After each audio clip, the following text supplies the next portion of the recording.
Hello smart coders.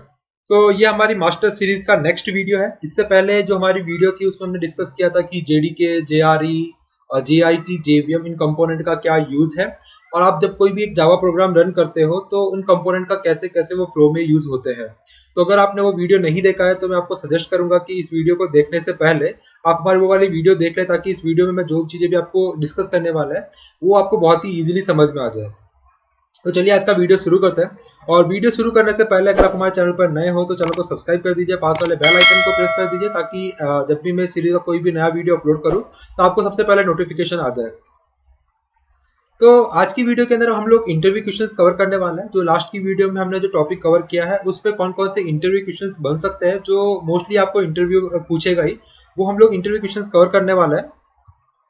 तो सबसे पहला क्वेश्चन है आज का कि what do you understand by Java virtual machine. Java virtual machine से आप क्या समझते हो और क्या वर्चुअल मशीन का क्या यूज है। तो जावा वर्चुअल मशीन बेसिकली एक वर्चुअल मशीन होता है जहाँ पे आप अपना कंप्यूटर प्रोग्राम, जो भी जावा प्रोग्राम है वो आप रन करते हो।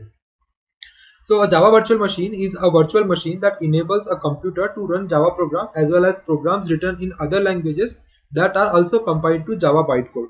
तो बेसिकली जो Java virtual machine है वो Java bytecode को रन करता है। अब जो Java bytecode है वो कैसे जनरेट हुआ है कि आपका जैसे जावा प्रोग्राम लिखा है, आपने जावा लैंग्वेज में आपने प्रोग्राम लिखा है और जावा की कंपाइलर के थ्रू आप कंपाइल करते हो तो आपका जावा बाइट कोड बनता है। लेकिन अगर आपने कोई अदर लैंग्वेजेस में भी कोड लिखा है और उसको आपने जावा बाइट कोड में कन्वर्ट किया है, उसको भी आप जावा वर्चुअल मशीन के थ्रू रन कर सकते हो। तो बेसिकली एक वर्चुअल मशीन है जहां पे आप जावा बाइट कोड को एग्जीक्यूट कर सकते हो। So the JVM is detailed by a specification that formally describes what is required in a JVM implementation. तो JVM बेसिकली आपको स्पेसिफिकेशन प्रोवाइड करता है कि वर्चुअल मशीन का क्या क्या स्पेसिफिकेशन होना चाहिए, और जो भी उस JVM को इम्प्लीमेंट करेगा वो बेसिकली उस स्पेसिफिकेशन को उसकी इम्प्लीमेंटेशन या उसके एल्गोरिदम प्रोवाइड करेगा आपको। So a JVM is an abstract machine. It is a specification that provide a runtime environment in which Java bytecode can be executed. JVMs are available for many hardware and software platform, क्योंकि हमको पता है कि जो जावा virtual machine है वो platform dependent होती है। हमारा जावा बाइट कोड होता है वो प्लेटफॉर्म इंडिपेंडेंट होता है, और जब आपको किसी भी उस प्लेटफॉर्म इंडिपेंडेंट बाइट कोड को किसी भी सिस्टम पे आपको रन करना है तो आपको उस सिस्टम से डिपेंडेंट आपको जेवीएम चाहिए होता है। तो जो जेवीएम होते हैं वो डिफरेंट डिफरेंट हार्डवेयर के लिए अलग अलग आता है, और आपका हार्डवेयर डिपेंडेंट होता है और प्लेटफॉर्म डिपेंडेंट होता है। कुछ और पॉइंट जो जेवीएम के बारे में आपको पता होना चाहिए कि जेवीएम एक स्पेसिफिकेशन है, और जो एक्चुअल में जो इम्प्लीमेंटेशन प्रोवाइड करते हैं वो लोग उसके एल्गोरिदम आपको देते हैं।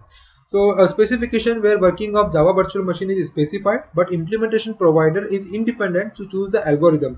जो भी जेवीएम का इम्प्लीमेंटेशन आपको प्रोवाइड कर रहा है वो आपका कोई भी एल्गोरिदम चूज कर सकता है उसकी इम्प्लीमेंटेशन के लिए, और its implementation has been provided by Oracle and other companies. तो ओरेकल तो आपका ओरेकल को आपका जेवीएम का स्पेसिफिकेशन और उसका इम्प्लीमेंटेशन देता ही है, बट अदर कुछ कंपनीज और भी है जहाँ पे आपको उनकी इम्प्लीमेंटेशन मिलते हैं और वो डिफरेंट एल्गोरिदम चूज करते हैं।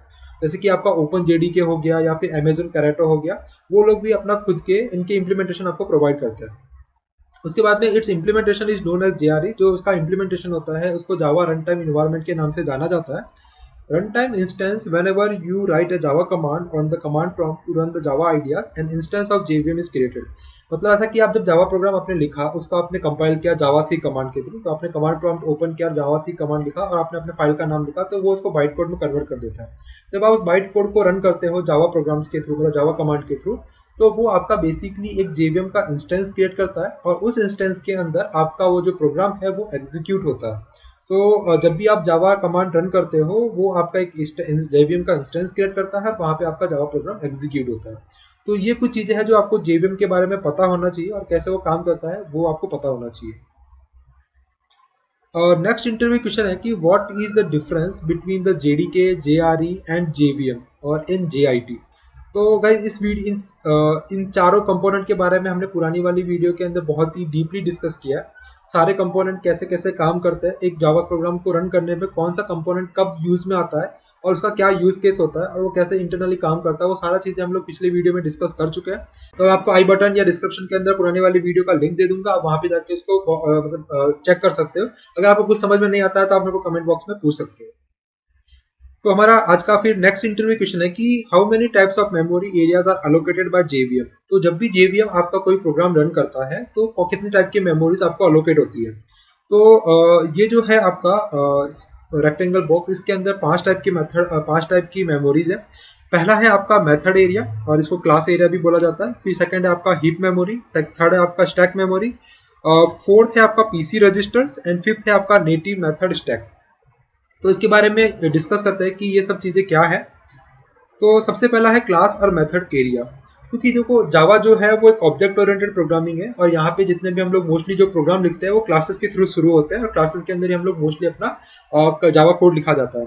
तो जो क्लासेस है उन क्लासेस के रिलेटेड जो प्रॉपर्टीज है वो सारे इस एरिया के अंदर स्टोर होती है। जैसे कि आपने कोई क्लास बनाया, उसमें कुछ प्रॉपर्टीज डाल दी और कुछ उसके मेथड्स डाल दिए, तो क्लास का नाम क्या है, उसके अंदर कौन कौन से वेरिएबल्स है, उनके कौन कौन से मेथड्स है, वो सारा डिटेल्स होता है वो आपके क्लास एरिया में स्टोर होता है। So class area stores per class structures such as the runtime constant pool, field, method data and the code for the methods.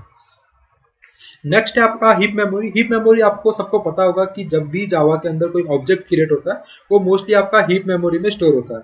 So it is the run time data area in which the memory is allocated to the objects. Third है आपका stack memory. Stack memory क्या होता है कि जब भी जावा के अंदर आप कोई मेथड कॉल करते हो तो मेथड का जो जितना भी डेटा होता है वो स्टैक में स्टोर होता है। तो Java stack store frames which holds local variables, partial results and plays a part in method invocation and return।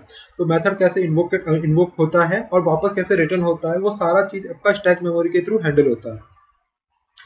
Next आपका है प्रोग्राम काउंटर रजिस्टर। जब भी प्रोग्राम काउंटर रजिस्टर बेसिकली क्या करता है कि जब भी आपका कोई मेथड किसी और मेथड को कॉल करता है तो वो जो पुराना मेथड है वहाँ कहाँ तक एग्जीक्यूट हो चुका है वो सारा आपका पीसी रजिस्टर के अंदर स्टोर होता है, ताकि जब आपका जिस मेथड को आपने कॉल किया है वो आपका कंप्यूटेशन उसका पूरा एग्जीक्यूट हो जाएगा, तब कहाँ से फिर से प्रोग्राम को रिज्यूम करना है वो सब कुछ आपको पीसी रजिस्टर के थ्रू पता चलता है। तो जो पीसी रजिस्टर्स है, PC register contains the address of the Java virtual machine instruction currently being executed. फिर उसके बाद में होता है native method stack. It contains all the native methods use in your application. तो ये कुछ 5 टाइप की मेमोरीज है जो आपका जेवीएम लोकेट करता है किसी भी प्रोग्राम को एग्जीक्यूट करने के लिए। नेक्स्ट इंटरव्यू क्वेश्चन है व्हाट इज JIT कंपाइलर। ये भी हमने पुराने वाले वीडियो में बहुत ही डीपली डिस्कस किया है, पर फिर भी मैं आपको यहाँ पे बता देता हूँ क्योंकि छोटा ही इसका आंसर है। सो JIT का फुल फॉर्म होता है जस्ट इन टाइम कंपाइलर। ये कंपाइलर जैसे आप किसी भी जावा को प्रोग्राम को लिखने के बाद जो कंपाइल करते हो वो कंपाइलर नहीं है ये। जब आपने जावा के प्रोग्राम को कंपाइल किया, कंपाइल होने के बाद वो बाइट कोड में जनरेट होता है, उस बाइट कोड को फिर से कंपाइल करने के लिए हम लोग JIT कंपाइलर यूज करते हैं। अब ये हर टाइम हम लोग हर समय JIT कंपाइलर यूज नहीं करते हैं। अगर आपके बाइट कोड में कुछ ऐसा कोड है जिसको कंपाइल करके उस कोड की परफॉर्मेंस इंप्रूव की जा सकती है, तभी हम लोग JIT कंपाइलर का यूज करते हैं। So it is used to improve the performance. JIT compiles part of the bytecode that have a similar functionality at the same time and hence reduce the amount of time needed for compilation. तो क्या करता है कि जो part of byte code होता है जिसको आप कंपाइल करके सीधा मशीन लैंग्वेज में कन्वर्ट कर सकते हो, उतने ही पार्ट को JIT कंपाइल करता है। अब ये कंपाइलर की यहाँ पे जरूरत क्यों पड़ी, क्योंकि बाइट कोड जो होता है वो इंटरप्रेट होता है और इंटरप्रेट जो होता है वो कंपाइलर के तुलना में थोड़ा सा स्लो होता है। तो हमको अपने प्रोग्राम का एग्जीक्यूशन उसकी स्पीड बढ़ानी है, इसीलिए हम लोगों को कंपाइलर या JIT कंपाइलर की जरूरत पड़ती है। Here the term compiler refers to a translator from the instruction set of Java virtual machine to the instruction set of specific CPU। तो बेसिकली क्या करता है कि वो जो इंस्ट्रक्शंस है उनको स्पेसिफिक CPU के लैंग्वेज में कन्वर्ट करता है। तो ये बहुत ही इंपॉर्टेंट क्वेश्चन है, मोस्टली आपको पूछा जाता है इंटरव्यू में, तो इसको बहुत अच्छे से याद कर लीजिए। नेक्स्ट हमारा इंटरव्यू क्वेश्चन है और आज का जो लास्ट इंटरव्यू क्वेश्चन है कि डिफाइन क्लास लोडर इन JVM। तो जैसे कि हमने लास्ट अभी एक डिफरेंट टाइप ऑफ मेमोरी होता है, डिफरेंट टाइप ऑफ मेमोरी कौन कौन सी एलोकेट होती है JVM में, यहाँ पे हमने डिस्कस किया था। तो इस डायग्राम के अंदर आप देख सकते हो कि जो सबसे पहला पार्ट है वो है क्लास लोडर का। तो आपको इंटरव्यू पूछ सकता है कि क्लास लोडर क्या है और उसका क्या यूज केसेस है। तो class loader dynamically load classes to the JVM during run time. तो मतलब आप जब भी किसी प्रोग्राम को रन करते हो तो उसमें अगर आपका प्रोग्राम किसी और क्लास पे डिपेंडेंट है तो उन क्लासेस को डायनामिकली लोड करने का काम करता है class loader. So class loader dynamically load Java classes to the JVM during run time. They are also component of the Java run time environment. और उसके बाद में क्या है कि जो JVM का जो क्लास लोडर है वो सारी क्लासेस लोड करता है। अब ये आपका फाइल स्ट्रक्चर कैसा है उस ऑपरेटिंग सिस्टम पे, वो कैसे स्टोर हो रखी है, वो आपको JVM को पता करने की जरूरत नहीं है, क्योंकि क्लास लोडर वो सारा काम संभाल लेता है। तो class loaders eliminate the necessities for the JVM to understand the underlying files और file system to execute Java program. कि मतलब आपका अंडरलाइंग सिस्टम कैसा है, कैसे फाइल्स स्टोर हो रखी है, कैसे फाइल को एग्जीक्यूट करना है, वो सब आपका क्लास लोडर संभाल लेता है। और वो बस JVM को आपको उस फाइल को देता है और JVM के उस फाइल को एग्जीक्यूट करता है। तो class loader basically dynamically classes को लोड करने के लिए काम में आता है। तो ये हमारा आज का लास्ट इंटरव्यू क्वेश्चन था। ये जो 5 इंटरव्यू क्वेश्चन हमने आज डिस्कस किए, इसमें से अगर आपको किसी में भी डाउट हो तो आप मेरे को कमेंट बॉक्स में पूछ सकते हो। तो भाई आज के इस वीडियो के लिए इतना ही, मिलते हैं नेक्स्ट वीडियो में। बट अगर जाने से पहले अगर आपने हमारे स्मार्ट कोडर्स इंस्टाग्राम अकाउंट को फॉलो नहीं किया तो आप वहाँ पर फॉलो कर लीजिए। अभी हमने डेटा स्ट्रक्चर की सीरीज स्टार्ट की है, जहाँ पे मैं आपको data structure related post upload कर रहा हूँ। तो अगर आपको डेटा स्ट्रक्चर सीखना है तो आप वहाँ पे हमारा इंस्टाग्राम अकाउंट फॉलो कर सकते हो। तो मिलते हैं नेक्स्ट वीडियो के लिए, तब तक के लिए जय हिंद, जय भारत।